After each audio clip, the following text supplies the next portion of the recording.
Summer 2026 is a major one for film. Multiple highly anticipated movies. They're coming out all around the same time. Yeah, you have a lot happening this summer here. So here to tell us what to watch and when to see it, Rotten Tomatoes approved film critic Patrick Beatty joins us in studio. I'm really excited about the lineup here for this summer. Right. Well, you know, the summer movie season isn't necessarily what summer is. It starts in May and goes up until August. But you're right. It's specifically June and July. It's stacked.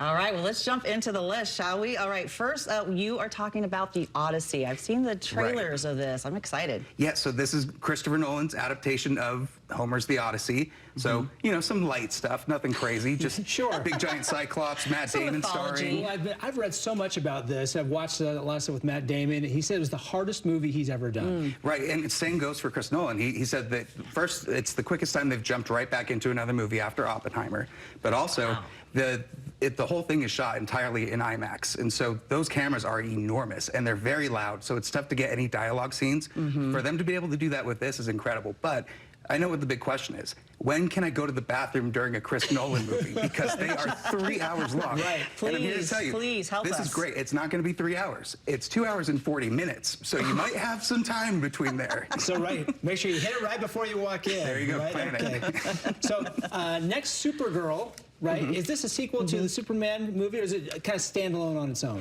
It's connected. You know, all of these superhero movies are connected. The sequel, Man of Tomorrow, is filming right now. This is basically Supergirl's comic run, The Woman of Tomorrow. We have Millie Alcock, who was in House of Dragon. She was great in that, her breakout role.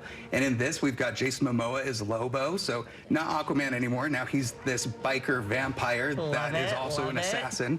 It's got a little bit of a Guardians of the Galaxy vibe, you can tell. But I'm very excited because this is maybe like decades since the first time we saw Supergirl on screen.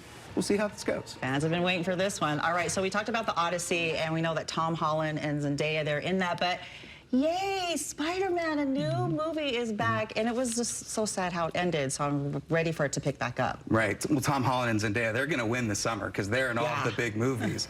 Spider-Man Brand New Day. This is Destin Daniel Cretton, who did Shang-Chi, and he did Wonder Man, so this is going to be very stylistic, a lot of fighting action scenes, maybe Daredevil's in it, I don't know.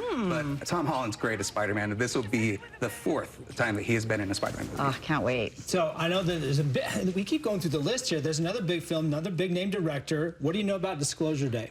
Ooh, well, I can't disclose too much about it because we need the tea right now. You have to wait till the day, and then you can disclose it. Well, I mean, perfect combination. You got Spielberg, you got Aliens, you got the summer. How can things go wrong with there? He's in Close Encounters of the Third Kind. He's got E.T., and with this, we've got Emily Blunt, Josh O'Connor. This seems to be something that's about disclosing all of the alien information that is around in the world, but he said that this is a film about empathy, and where empathy is the superpower. So I'm very interested in what that means. All right. Well, there's another film coming out that same weekend that you say this is worth seeing, Power Ballad. Tell us about this one. Okay, so Power Ballad. This is directed by Josh Carney, who is one of my favorite directors. If you don't know him, that's okay. Does a lot of independent darlings, so if you've seen movies like Sing Street or Once, they're music comedies, not necessarily musicals, but they have this really wholesome, heartfelt vibe to them. It's actually going to be coming out next week, crossing with Masters of the Universe, which is one of my honorable mentions on here. But I think this is one that you definitely will check out. Paul Rudd, Nick Jonas, and music. How could you go wrong? I think that'd be a fun combo. So you like all of these on this list? Oh yeah, this is a great list. And you know, there's obviously, you know, Minions vs. Monsters, and Toy Story 5 is coming out. So there's lots of good stuff for the kiddos out there, but this is more my personal list of what I'm most hyped for. Yeah, well, I think there's a lot of reason a lot of people are hyped for all these, too. I mean, you have the most epic movie with Oppenheimer. You've got Spider-Man. You've got so many different movies that have been like, we've been waiting for this in the theater. What are you looking forward to the most? I can't decide whether it's the Spider-Man movie or the Odyssey, like, because it's going to be great. But you obviously know the answers for these things. You've got the answers to the test. I think for me, I would go the Odyssey. Like, that's probably my #1 pick. But I love me a smaller scale story, and Power Ballad might be the sleeper hit that people might end up saying is their favorite movie of the year. Interesting. All right, is really good. All right. Thank you, Patrick. Thank you.